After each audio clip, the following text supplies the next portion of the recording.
सुन्नी आलिम है बुरहानुद्दीन हलबी शाफी, उसकी किताब सीरत हलबिया बड़ी मशहूर है, ज़माना किताब। उसमें वो लिखता है कि अली ने ये जो कहा सम्मतनी उम्मी हैदरा, मेरा नाम मेरी माँ ने हैदर रखा, वो कहते हैं ये मौला ने सिर्फ रिज्ज नहीं पढ़ा, ये अली के आलिमुल गैब होने की दलील है।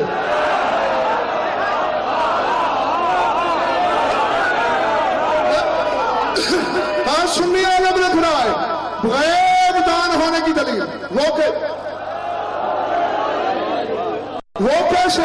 वो कहते हैं इसलिए लिअन्ना मरहबा राव फी तिल्क लैलत फिल मनाम में अन्ना असदन इफ्तरसहु फज़करहु लियखीफहु। वो कहते हैं उसी रात मरहब ने ख्वाब में देखा कि एक शेर आया जिसने मुझे फाड़ डाला, तो अली ने इशारा दिया जिस शेर ने फाड़ा था वो मैं हूं।